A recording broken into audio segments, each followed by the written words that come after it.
there's an ongoing trial right now in Minneapolis.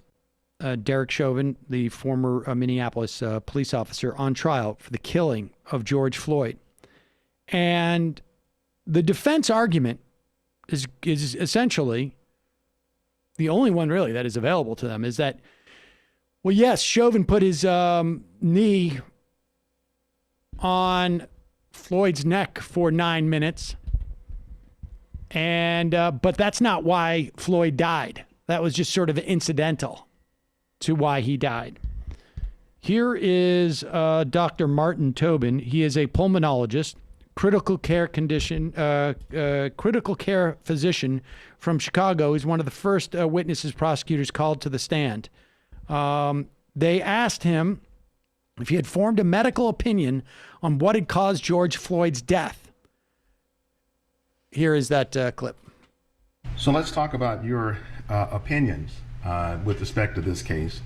Have you formed an opinion to a reasonable degree of medical certainty on the cause of Mr. Floyd's death? Yes, I have. Would you please tell the jury what that opinion or opinions are? Yes, Mr. Floyd died from a low level of oxygen, and this caused damage to his brain that we see, and it also caused a PEA arrhythmia that caused his heart to stop. And by PEA, you mean pulseless electrical activity? Correct. It's a particular form of an abnormal beat of the heart, an arrhythmia, and a particular form of it. Is this what some persons might refer to as asphyxia? Yes, it has been called asphyxia. To me, it's not terribly helpful. It just, what we're really talking about is a low level of oxygen. Other people talk about hypoxia. That again is just a Latin term meaning a low level of oxygen. So all of this is just really other words for a phenomenon that is a low level of oxygen. Have you formed an opinion to a reasonable degree of medical certainty as to what the cause is or was for the low level of oxygen in Mr. Floyd? Yes, I have. Would you tell us what that is? The cause of the low level of oxygen was shallow breathing. Small breaths, small tidal volumes, shallow breaths that weren't able to carry the air through his lungs down to the essential areas of the lungs that get oxygen into the blood and get rid of the carbon dioxide. That's the alveoli at the bottom of the lung.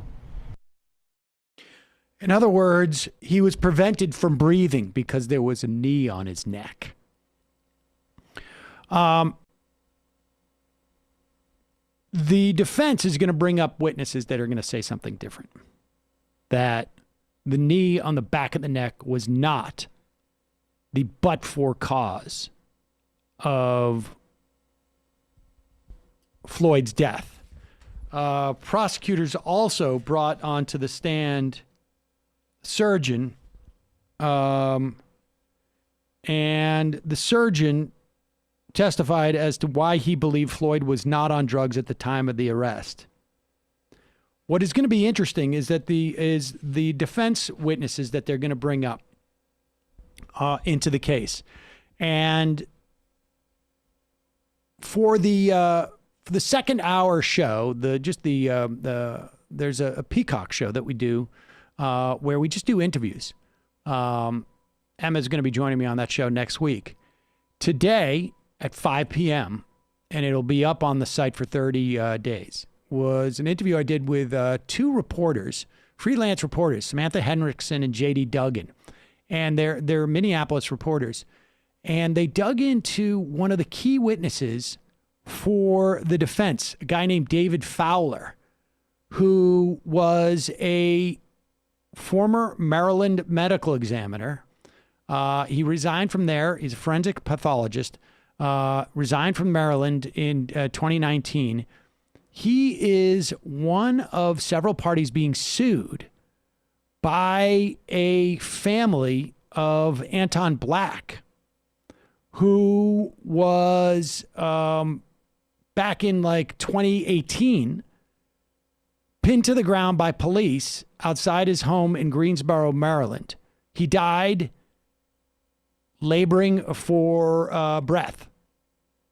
And they are suing this guy Fowler for covering up and obscuring police responsibility for Anton Black's death. And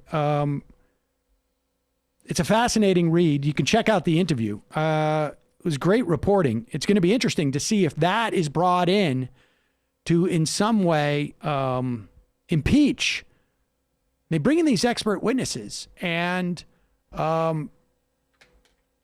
obviously the lawyers shop around for a witness they think is going to help them. But I mean, this David Fowler has a history of finding police not responsible for deaths that happen to people that they have arrested and had some type of physical interaction with.